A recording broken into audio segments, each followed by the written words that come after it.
Hello friends, कैसे हो आप सभी। स्वागत है आपका आपके YouTube channel future with Ashutosh में। जैसा कि आपको पता है, मैं क्लास 6 की एनसीईआरटी करा रहा हूँ। आपकी क्लास 6 की जियोग्राफी की एनसीईआरटी करा रहा हूँ, जिसमें मैंने चैप्टर 1 आपको करा दिया है। ये चैप्टर 2 कराने की बारी आ गई है, जिसका नाम है ग्लोब, अक्षांश और देशांतर।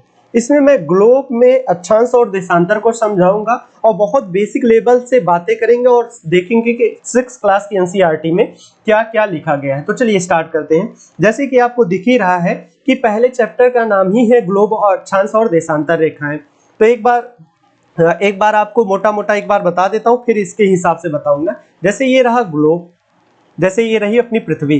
पृथ्वी में ऊर्ध्वाधर जो लाइनें हैं, काल्पनिक लाइनें हैं, उनको हम देशांतर नाम से जानेंगे। और इसी पृथ्वी में जो ये क्षैतिज रेखाएं हैं, काल्पनिक रेखाएं, इनको हम क्या कहेंगे? इनको अक्षांश रेखाएं कहेंगे। ठीक है, आगे मैं क्लियर कर रहा हूं आपको समझा के। ठीक है, चलिए आगे बढ़ते हैं। अगर आपको देखिए, शुरुआत में करता हूं। पिछले अध्याय में आपने पढ़ा कि पृथ्वी का आकार गोलाकार नहीं है, ये उत्तर और दक्षिण ध्रुवों पर थोड़ी चपटी हुई है। आपने देखा था कि उत्तर और दक्षिण ध्रुवों पर, जैसे ये पृथ्वी है हमारी, जैसे ये रही पृथ्वी है, तो यहाँ पे ये ध्रुवों की तरफ से थोड़ी चिपटी है और भूमध्य रेखा पर थोड़ी उभरी हुई है। ये आपको मैंने बता दिया है और आपको शायद समझ में भी आ गया होगा। आगे देखते हैं क्या यहाँ पे ग्लोब दिख रहा है ना, ये उत्तर की तरफ और दक्षिण ध्रुव की तरफ चपटी है। इसका आकार कुछ ऐसे है, ये ज्यादा ही चपटा मैं जानबूझ के बना रहा हूँ। यहाँ भूमध्य रेखा की तरफ ये थोड़ा सा उभरा हुआ है और ये ध्रुवों पर चिपटा हुआ है। इस आकार को भू-आभ बोलते हैं। क्या बोलते हैं? भू-आभ। और मैंने कहा था इसको जियोइड बोलते हैं। जियोइड शेप में अपनी पृथ्वी है, पूरी तरह गोल नहीं है। ग्लोब पर विभिन्न आकार एवं प्रकार के ये हो सकते हैं। बड़े ग्लोब जो आसानी से एक स्थान से दूसरे स्थान तक नहीं लिए जा सकते। पॉकेट में रखने योग्य छोटे ग्लोब भी मिलते हैं, गुब्बारे जैसे ग्लोब मिलते हैं। ठीक है, लेकिन अगर ग्लोब की बात करूं, लिख रहे हैं आसानी से एक स्थान से दूसरे स्थान पर लिया जा सकता है। ग्लोब स्थिर नहीं होते, इसे उसी पर घुमाया जा सकता है, जिसे कुम्हार का पहिया या लट्टू कहा जाता है। लेकिन ये ग्लोब को ले जाना वैसे भी खतरनाक होता है। तो अब क्या करेंगे, हम उस ग्लोब को अब अपने एक पर्दे पर, एक प्लेट पर, एक मानचित्र पर इसके पूरी पृथ्वी को छापने का प्रयास करेंगे। कि यहाँ से, जैसे ये ग्लोब, जैसे ये समझिएगा, जैसे मैं यहाँ से एक पत्ती जो ग्लोब के ऊपर चढ़ाई गई मानचित्र, उसको यहाँ से काट लो, काट के एक कागज में फैलाओ। फैलाने पे क्या होगा कि किनारों की तरफ, किनारों वाले सेब जो होंगे, यहाँ पे जैसे ये उत्तर अमेरिका हुआ और यहाँ साउथ अमेरिका हुआ, यहाँ पे ऑस्ट्रेलिया हुआ और यहाँ पे यूरेशिया हुआ, यूरोप और एशिया हुआ। तो ये जो ऑस्ट्रेलिया है और यहाँ पर ये कनाडा के साइड, ये क्या होंगे? फैल जाएंगे, फैल जाएंगे। इसका आप देख सकते हो, अगर आप मैप देखोगे, आपसे अगर मैं सवाल करूं, अगर आप मैप देखोगे, तो अगर मैं एक सवाल करूं कि ऑस्ट्रेलिया बड़ा है, ऑस्ट्रेलिया बड़ा है या ग्रीनलैंड, इस सवाल से आपको क्लियर हो जाएगा कि कौन सा मैं क्या समझाने की कोशिश करता हूँ। आप ऑस्ट्रेलिया और ग्रीनलैंड को मैप में देखिए, अपने एटलस में मैप में देखिए, तो आपको लगेगा ग्रीनलैंड बहुत बड़ा है, ग्रीनलैंड बहुत बड़ा है ऑस्ट्रेलिया से। लेकिन नहीं, ऑस्ट्रेलिया का ये आधा भी नहीं है। ग्रीनलैंड की अगर क्षेत्रफल की बात करूं, तो ग्रीनलैंड का क्षेत्रफल आधा भी नहीं है, 1/3 है। करीब ऑस्ट्रेलिया का 7 लाख है, एग्जैक्टली मुझे नहीं याद आ रहा है, और इसका करीब 2.5 लाख वर्ग किलोमीटर है। तो ये आप देखेंगे ग्रीनलैंड बड़ा दिखता है मैप में, लेकिन ऑस्ट्रेलिया कम बड़ा दिखता है। तो मानचित्र बनाने से पहले ये छोटी छोटी बातें जो क्लास 6 में दी गई, ये समझना पड़ेगा आपको। यहीं से आप समझ भी सकते हैं और कहीं समझने लायक है भी नहीं। चलिए आगे बढ़ते हैं। पृथ्वी के समान किसी गोले पर किसी बिंदु की स्थिति का वर्णन करना कठिन है। अब प्रश्न यह आता है कि इस प्रकार किसी स्थान की स्थिति कैसे बताई जा सकती है। इसके लिए हमें कुछ बिंदुओं और कुछ रेखाओं के संदर्भ में की आवश्यकता होगी। जैसे अगर मैं कहूँ, ये रहा फुटबॉल, ये फुटबॉल छोड़िए, ये देखिए दिख रहा है आपको, ये रही अपनी पृथ्वी। सोच लीजिए कि ये छोटी सी पृथ्वी है। जैसे मैं इस पे एक मैप बनाऊं, जैसे इस पे मैं एक चीज बनाने का प्रयास करता हूं, ध्यान दीजिएगा। जैसे मैंने एक बिंदु बनाई, ये आपको शायद दिख रहा हो या नहीं दिख रहा हो, समझ नहीं आ रहा है। मैं इसको इस पे भी बनाता हूँ, डिजिटल रूप में भी बनाता हूँ। जैसे इस ग्लोब में मैंने यहाँ पे एक बिंदु बनाया है, मैं कहूँ ये बिंदु की एक्चुअल लोकेशन आप बताओ, तो कैसे बता सकते हो भाई? फुटबॉल है, गोल में कैसे बताओगे कि कहाँ पे बिंदु रखी गई? ये ऊपर नीचे, ये ऊपर है, अभी घुमा दोगे तो ये नीचे पहुंच जाएगी। तो इस प्रकार इसकी स्थिति बताना थोड़ा सा कठिन होता है। तो इस स्थिति बताने के लिए अगर देखा जाए तो कुछ कोऑर्डिनेट्स चाहिए। क्या चाहिए आपको? कुछ निर्देशक बिंदु चाहिए या कुछ बिंदुओं की आवश्यकता पड़ेगी, कुछ रेखाओं की आवश्यकता पड़ेगी। उन्हीं रेखाओं को हम अक्षांश और देशांतर कहेंगे। जैसे इसकी लोकेशन अगर बतानी हो तो हम कहेंगे कि मान लो ये लाइन किसी एंगल की है और ये लाइन किसी एंगल की है, तो इन दोनों के कटान बिंदु पे ये बिंदु स्थित है, ये स्थान स्थित है। जैसे इस लाइन पे देखो तो यहाँ पे कहूंगा इस देशांतर पर और इस अक्षांश पर ये स्थित है। ठीक है, आप देखेंगे कि एक सुई ग्लोब में झुकी हुई अवस्था में स्थित होती है, जिसे अक्ष कहते हैं। आप मेरे इस पेन को देखिएगा, इस ग्लोब को देखिए जो मेरे हाथ में है, छोटा सा मैंने बनाया है। इसमें जो मेरा पेन है, ये पेन ही है एक्सिस, जिसको अक्ष कहते हैं हिंदी में। ध्यान दीजिए, फिर से मैं आपको इसमें दिखाता हूं। ये जो दिख रहा है ना, ये देख रहे हैं, ये शेप, ये वाला शेप, ये वाला ही है पृथ्वी का अक्ष कहा जाता है। इसी को कहते हैं एक्सिस ऑफ अर्थ। ठीक है, एक्सिस ऑफ अर्थ। अब देखिए, आपको बताया गया होगा बचपन में कि पृथ्वी जो है अपने अक्ष पर 23.5 डिग्री झुकी हुई है। एक्चुअल में होना ऐसे चाहिए था, लेकिन ये कैसे हो रही है? 23.5 डिग्री ये झुकाव है इसका। यही 23.5 डिग्री अभी देखिएगा बाद में आपको सारे मौसम परिवर्तन का महत्वपूर्ण कारक बनेगा। ठीक है, आगे चलते हैं, देखते हैं क्या लिखा है इसमें। देखेंगे अक्ष की बात हो गई। अक्ष है ग्लोब पर वे दो बिंदु जिनसे होकर सुई गुजरती है, उत्तर व दक्षिण ध्रुव कहलाते हैं। यानी ये वाला उत्तर हुआ और ये वाला दक्षिण ध्रुव हुआ। फिर से देख लीजिए, यहाँ पे देखिए, ये उत्तर ध्रुव हुआ, ये उत्तर ध्रुव हुआ और ये दक्षिण ध्रुव हुआ। क्लियर है? चलिए आगे बढ़ता हूं मैं। और ग्लोब में इन सुई के चारों ओर पृथ्वी की भांति पश्चिम से पूरब की ओर घुमाया जाता है। कैसे पश्चिम से पूरब की ओर घुमाया जाता है? अपनी पृथ्वी पश्चिम से पूरब की ओर घूमती है। ठीक है, ये याद रखिएगा। ये एक बार प्रश्न आया था, यूपी पीसीएस में पूछा था कि पृथ्वी अपने अक्ष पर पूरब से पश्चिम घूमती है या पश्चिम से पूरब घूमती है। आया था, मुझे डेट नहीं याद है, हो सकता है मैंने मॉडल में ही पढ़ा हो, लेकिन कहीं पढ़ा जरूर था। ठीक है, इसे याद रखिएगा। पृथ्वी पर वास्तव में ऐसी कोई सुई नहीं है अपने अक्ष की, यह अपने अक्ष की ओर घूमती है, जो एक काल्पनिक रेखा है। जो मेरा ये पेन देख रहे हो ना, ये एक्चुअल में है नहीं, ये तो मैंने काल्पनिक है, ये मैंने आपको समझाने के लिए बना रखा है। ये काल्पनिक रेखा है, एक्चुअल में ऐसा कुछ होता नहीं है। ठीक है, आगे देखते हैं। एक अन्य काल्पनिक रेखा भी ग्लोब को दो बराबर भागों में बांटती है। चलिए आगे देखते हैं क्या है भाई, किसके बारे में बात हो रही है?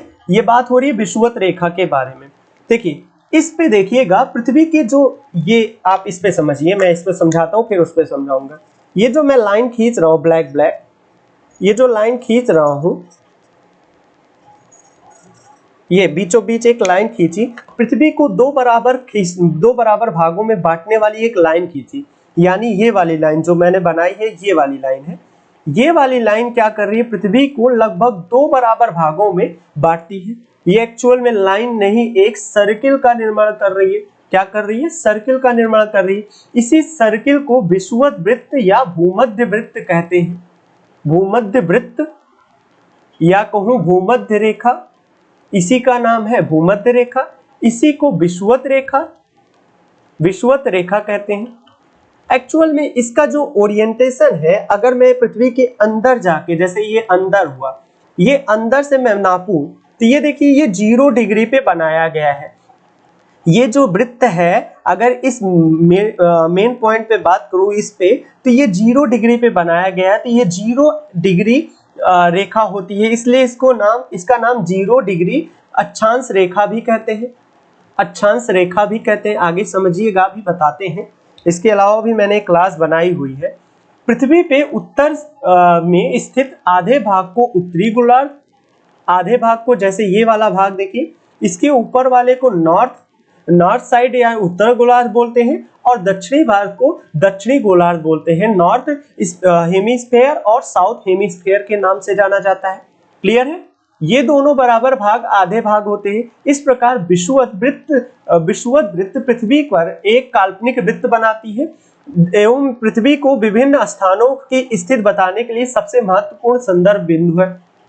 अब इस रेखा के आधार पे हम अन्य अक्षांश रेखाओं का वर्णन करेंगे। विषुवत वृत्त से ध्रुवों तक स्थित सभी समांतर रेखाओं को क्या कहेंगे? अक्षांश रेखाएं कहेंगे।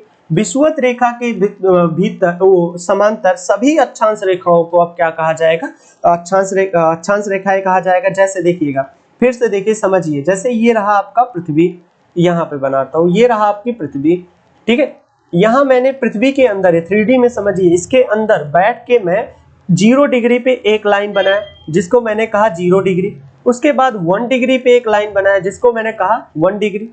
2 डिग्री पे एक लाइन बनाया जिसको 2 डिग्री। ऐसे करके 90 डिग्री तक इधर बनाऊंगा मैं, 90 डिग्री तक इधर भी 90 डिग्री तक बनाऊंगा। तो ये 90 डिग्री वाला क्या करेगा? 90 डिग्री वाला ध्रुव को प्रदर्शित करता है। नॉर्थ साइड वाला नॉर्थ ध्रुव को यानी उत्तरी ध्रुव को प्रदर्शित करेगा, और 90 साइड दक्षिण वाला साइड को दक्षिणी ध्रुव को प्रदर्शित करेगा। ये देखिए, जैसे मैं यहाँ पे अंदर बैठ के ऐसे अपने 1 एंगल, 2 एंगल, 3 एंगल पे वृत्त बनाऊं, ऐसे छोटे छोटे सर्किल बनाऊं, वही जो सर्किल बन रहे हैं वो विषुवत रेखा के समांतर होंगे। विषुवत रेखा के समांतर वो सभी रेखाएं क्या कहलाती हैं? अक्षांश रेखाएं कहलाती हैं। क्लियर है? अगर नहीं समझ में आ रहा है तो नीचे डिस्क्रिप्शन में आपको एक और लिंक मिलेगा जिसमें मैंने व्हाइट बोर्ड पे यही चीज समझा रखा है आपको, वहां से आप देख सकते हो। फिलहाल यहाँ से आपकी क्लियर हो गई होंगी। ठीक है, आगे बढ़ते हैं, आगे बात करते हैं। विषुवत वृत्त शून्य अंश अक्षांश को दर्शाती है। जो मैंने अभी बोला, क्या बोला कि विषुवत वृत्त क्या कर रहा है? शून्य अंश अक्षांश को दर्शा रहा है। ठीक है, 0 डिग्री को दर्शा रहा है। चूंकि विषुवत वृत्त से दोनों तरफ ध्रुवों के बीच की दूरी पृथ्वी के चारों ओर वृत्त के 1/4 है, अतः इसका परिमाप 360 होगा। मैंने बोला ना, जैसे ये रहा, एक साइड 90 और एक साइड 90, ठीक है, एक साइड 90 एक साइड 90 होगा, तो ये बनाएगा 180 लाइंस बनाएंगे, यानी 90 अंश होगा। इस प्रकार 90 अंश उत्तरी अक्षांश पे होगा और उत्तरी अक्षांश होगा, और 90 अंश दक्षिणी अक्षांश होगा। और 90 डिग्री नॉर्थ यानी उत्तर को क्या कहेंगे? उत्तरी ध्रुव कहेंगे, और 90 डिग्री साउथ को क्या कहेंगे? हम दक्षिणी ध्रुव कहेंगे। क्लियर है ना? कोई प्रॉब्लम हो तो कमेंट करके बताइए, फटाफट बताइएगा। ठीक है, ये चीजें ध्यान दीजिएगा। ये वाला उत्तर ध्रुव हो गया, ये वाला दक्षिण ध्रुव हो गया। आगे बढ़ते हैं, हम आगे चलते हैं। आगे की बात होती है, आगे चलते हैं। आगे लिख रहा है, इस प्रकार विषुवत वृत्त के उत्तर की सभी समांतर रेखाओं को उत्तरी अक्षांश कहेंगे और दक्षिण तरफ के दक्षिणी अक्षांश कहेंगे। इसलिए प्रत्येक अक्षांश के मान के साथ उसकी दिशा यानी उत्तर या दक्षिण लिखते हैं। तभी तो लिखते हैं भाई 90 डिग्री नॉर्थ ही लिखा, या 23.5 नॉर्थ लिखा जाता है। ठीक है, ऐसे होता है। प्रत्येक अक्षांश के मान उस उत्तर दक्षिण लिखते हैं। उदाहरण के लिए महाराष्ट्र के चंद्रपुर और ब्राजील के बेलो होरिज़ोंट दोनों एक ही अक्षांश 20 अंश पर स्थित है, लेकिन चंद्रपुर विषुवत रेखा के उत्तरी अक्षांश पर है, जबकि दूसरा वाला दक्षिणी अक्षांश पे है। चंद्रपुर 20 डिग्री उत्तर अक्षांश पर है। चलिए आगे बढ़ते हैं। ये तो बकवास ही लिख रहे हैं, बच्चों की तरह लिख रहे हैं। चलिए इस मैप को देखिए जरा, इस ग्लोब को देखिए। अब इसमें काफी चीजें क्लियर होंगी। अभी मैंने कहा कि जो बीचों बीच से रेखा जाएगी, वृत्त बनाएगा, उसको क्या कहेंगे? विषुवत वृत्त कहेंगे। ठीक है, और जो 23.5 डिग्री उत्तरी रेखा होगी उसको क्या कहा जाएगा? कर्क रेखा यानी ट्रॉपिक ऑफ कैंसर कहा जाएगा, ट्रॉपिक ऑफ कैंसर कहा जाएगा। और मकर रेखा को ट्रॉपिक ऑफ कैप्रिकॉर्न कहा जाएगा। ठीक है, दक्षिणी 23.5 डिग्री दक्षिणी को वो कहा जाएगा। 66.5 डिग्री यानी 66.5 नॉर्थ को उत्तरी ध्रुव वृत्त कहा जाएगा, और सेम टू सेम साउथ वाले को दक्षिणी ध्रुव वृत्त कहा जाएगा। और 90 डिग्री नॉर्थ को उत्तर ध्रुव और 90 डिग्री साउथ को दक्षिण ध्रुव कहा जाएगा। क्लियर है? कोई प्रॉब्लम तो नहीं है ना? इतनी बातें हैं। चलिए अब बातें करते हैं महत्वपूर्ण अक्षांश रेखाओं की। यहाँ पे है महत्वपूर्ण अक्षांश रेखाओं की। कह रहे कुल 4 महत्वपूर्ण अक्षांश रेखाएं हैं। कौन कौन सी? पहला कह रहे उत्तरी ध्रुव कर्क रेखा। मैंने बता ही दिया कि कर्क रेखा क्या है। 23.5 डिग्री नॉर्थ को कर्क रेखा कहेंगे, और मकर रेखा 23.5 डिग्री साउथ को कहेंगे। विषुवत वृत्त किसे कहेंगे? 66.5 डिग्री को उत्तरी ध्रुव वृत्त कहेंगे, और 66.5 डिग्री साउथ को दक्षिणी ध्रुव वृत्त कहेंगे। क्लियर है ना? चलिए आगे बढ़ते हैं। अब आगे बढ़ने के लिए पृथ्वी के ताप कटिबंध, अब देखिएगा, अब ध्यान दीजिएगा, इन दोनों फिगरों को देखिए, इन दोनों को देखिए।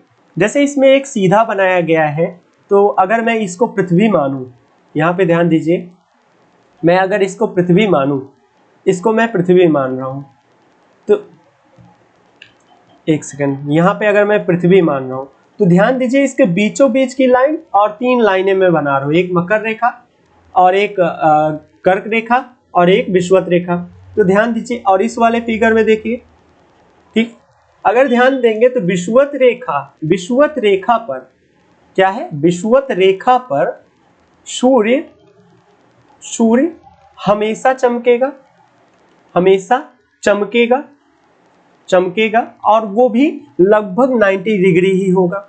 इसलिए विषुवत रेखा पर ताप क्या होगा, यहां पर ताप अधिक होगा कि नहीं भाई, ताप अधिक होगा ना विषुवत रेखा पर, तो क्या होंगे, विषुवत रेखा पर अधिक ताप वाला कटिबंध बनेगा और इन दोनों पर जो दूसरी रेखा है मकर रेखा और कर्क रेखा पर समान बनेंगे, लेकिन वार्षिक रूप से इनके 6-6 महीने में परिवर्तन होता रहेगा। उन्हीं बातों को मैं समझाने चल रहा हूं इनकी।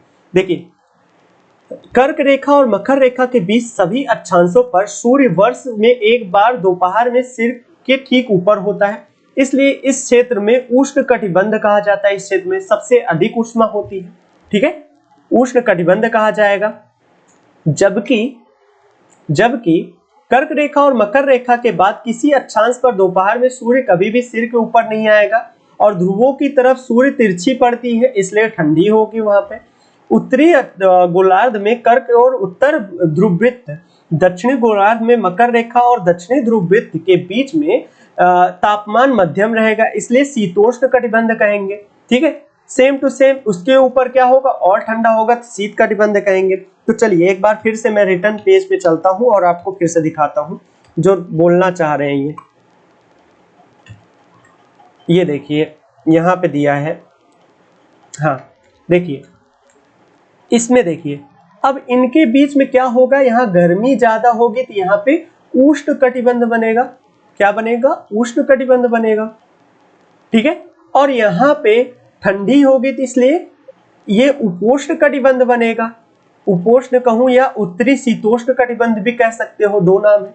और उसके ऊपर शीत कटिबंध बनेगा, सेम टू सेम नीचे बनेगा, इसलिए उत्तर और दक्षिण लगा लिया जाएगा, ठीक है। क्लियर है, आगे बढ़ते हैं। ये सारी बातें मैंने पढ़ा चुका है आपको, मैं आपको पढ़ा चुका हूं ये सारी बातें।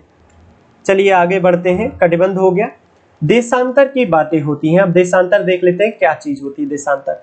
चलिए अब देखिए, पृथ्वी पर अगर मैं कहूं कि सिर्फ अक्षांश रेखाओं की बात करूं तो अक्षांश रेखाओं के आधार पर किसी बिंदु को आप डिफाइन नहीं कर सकते। जैसे इसी बिंदु पे एक पृथ्वी बनाओ, मैं छोटी सी, ये देखिए यहाँ पे बना रहा हूँ, पृथ्वी बना रहा हूँ, इस पे अगर कोई ये बिंदु है तो एक लाइन से उसको डिफाइन नहीं कर सकते भाई, तब होगा कि यहाँ पे है, कि यहाँ पे है, कि यहाँ पे है, सबका तो एक ही देशांतर, एक ही अक्षांश है। इसलिए ऊर्ध्वाधर लाइनें बनाएगी। ऊर्ध्वाधर लाइनें क्या करेंगी, इनकी एक्चुअल लोकेशन बता देंगी। अगर अक्षांश और देशांतर पता है तो उस कटिबंध में आप चले जाओगे कि उस स्थान का क्या नाम है, इसलिए देशांतर रेखाओं का कॉन्सेप्ट आया, ठीक है। आगे चलते, देशांतर रेखा किसी स्थान की स्थिति बताने के लिए उस स्थान के अक्षांश के अतिरिक्त कुछ और जानकारियों की आवश्यकता होती है। आप देख चुके हैं हाँ कि प्रशांत महासागर के टोंगा द्वीप और हिंद महासागर में स्थित मॉरिशस द्वीप एक ही अक्षांश पर है। उनकी सही स्थिति जानने के लिए उत्तरी ध्रुव और दक्षिणी ध्रुव को जोड़ने वाली रेखाओं को प्रयोग किया जाता है। रेखाओं से पूर्व या पश्चिम की ओर के स्थानों की कितनी दूरी है ये पता किया जाता है। आगे बढ़ते हैं, आगे नेक्स्ट पेज पे चलते हैं। नेक्स्ट पेज पे कहाँ गया, हाँ ये रहा नेक्स्ट पेज। कहते हैं उनके बीच की दूरी को देशांतर के अंशों में मापा जाता है। अब क्या करेंगे, एक प्रधान यमोत्तर रेखा खींचेंगे। क्या करेंगे हम, प्रधान यमोत्तर रेखा खींचेंगे। देखिए प्रमुख यामोत्तर रेखा खींचेंगे पृथ्वी के एकदम बीचों बीच। ये कहिए कि ये एक्सिस जो मैं बता रहा था अभी थोड़ी देर पहले, इसी एक्सिस को आप प्रधान यामोत्तर समझ लो। अब प्रधान यामोत्तर में बैठ के, बीच में बैठ के, प्रधान यामोत्तर में बैठ के आप इस पे एक एक एंगल का, भूमध्य रेखा पर एक एक एंगल बनाइए। जैसे बीच में बैठ के आप भूमध्य रेखा पर एक एक एंगल बनाइए। ये देखिए, ये सारे एंगल बनाइए, एक एंगल, दो एंगल, तीन एंगल, चार एंगल, 5 डिग्री, 6 डिग्री, 7 डिग्री, ऐसे बनाइए और उनको उत्तर और दक्षिण ध्रुव से मिलाते हुए रेखा खींच डालिए। उत्तर और दक्षिण रेखा को मिलाते हुए रेखा खींच डालिए। तो ये क्या होंगे? अर्धवृत्त का निर्माण करेंगे। दोनों साइड अर्धवृत्त का निर्माण करेंगे। इन्हीं को हम क्या कहते हैं? इन्हीं को कहते हैं देशांतर रेखाएं। क्लियर है? चलिए आगे बढ़ते हैं। क्या लिख रहे हैं? ठीक है, अक्षांश रेखाओं से विभिन्न, अक्षांश रेखाएं से भिन्न सभी देशांतर रेखाएं की लंबाई समान होती है। सभी देशांतर रेखाओं की लंबाई समान होगी, लेकिन अक्षांश रेखाओं की लंबाई समान नहीं होगी। देख लीजिए, भूमध्य रेखा सबसे बड़ी होती है, भूमध्य वृत्त सबसे बड़ी होगी और ध्रुव वाला तो बिंदुवत होगा। वो वृत्त नहीं है, ना कोई रेखा है, सिर्फ एक बिंदु बन जाएगा, लेकिन भूमध्य रेखा वाली सबसे बड़ी बनेगी। वहीं उसके विपरीत जो देशांतर है वो दोनों ध्रुवों को मिलाने वाली है, लगभग समान होगी, या कह दूं लगभग समान ही होंगी। इसलिए इन्हें मुख्य संख्याओं में व्यक्त करना कठिन है। तब सभी देशों ने निश्चय किया कि ग्रीनविच वहां के इंग्लैंड के ग्रीनविच नामक राजकीय वेधशाला पर से गुजरने वाली रेखा को हम 0 डिग्री मान लेंगे। एक लाइन को हमने 0 मान लिया और उसके आधार पे हमने नाम दे दिया। से गुजरने वाली यामोत्तर रेखा से पूर्व और पश्चिम की ओर गिनती शुरू कर देते हैं। अब 0 डिग्री के पूरब की तरफ पूर्व हो जाएंगे कि ये पूरब वाली देशांतर रेखा है और उसके पश्चिम की तरफ पश्चिम वाली देशांतर रेखा हो जाएगी। क्लियर है? चलिए आगे बढ़ते हैं। तब सभी देशों ने निश्चय किया, ये तो हो गया, इस यामोत्तर को प्रमुख यामोत्तर कहा जाएगा। जो मैंने कहा, ये देखिए प्रमुख यामोत्तर कहा जाएगा। 0 डिग्री वाली लाइन ये वेधशाला से गुजर रही इंग्लैंड के। अब उसके एक तरफ 180 होगा, 180 होगा, दूसरी तरफ 180 होगा, 180 लाइनें बनेंगी। प्रमुख यामोत्तर तथा 180 यामोत्तर मिलकर पृथ्वी को 2 समान भागों में, पूर्वी गोलार्ध और पश्चिमी गोलार्ध में विभाजित करेंगे। ठीक है, पूर्वी गोलार्ध और पश्चिमी गोलार्ध में विभाजित करेंगे। यहां जानना रोचक है कि 180 पूर्व और 180 पश्चिम एक ही रेखा होगी। जो 180 ईस्ट है, 180 डिग्री ईस्ट रेखा है और 180 डिग्री वेस्ट रेखा है, ये दोनों रेखा एक ही है, दो नहीं है, ये ध्यान रखिएगा। अब ग्लोब पर अक्षांश समांतर रेखाओं और देशांतरी समांतर रेखाओं के बीच में एक ग्रिड बन जाएगा। देखिए छोटे छोटे एक ग्रिड बन गए हैं। इससे आप किसी चीज की लोकेशन बता सकते हैं। ठीक है, आगे बढ़ते हैं। अब आगे बढ़ने के लिए चलते हैं, आगे बढ़ते हैं। और अब आती है बात कि अक्षांश देशांतर रेखाओं और समय की बात करेंगे।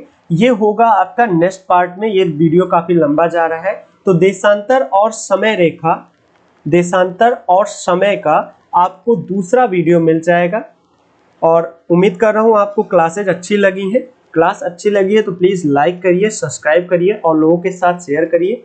और अधिक क्लास के लिए और अधिक कक्षाओं के लिए, फ्री यूपीएससी की तैयारी के लिए नीचे डिस्क्रिप्शन बॉक्स में जाइए, आपको बहुत सारी क्लासेज मिल जाएंगी। बाकी आप मेरे Telegram channel future with Ashutosh को ज्वाइन कर सकते हो, जहाँ पे आपको फ्री पीडीएफ मिलता है और सारी क्लास रिलेटेड जानकारियाँ मिलती हैं। इसके अलावा भी आप मुझे इंस्टाग्राम और ट्विटर और टेलीग्राम, सब जगह जहाँ भी आप सर्च करिए फ्यूचर विद आशुतोष, एक ही नाम से मैं हर जगह मिल जाऊंगा आपको।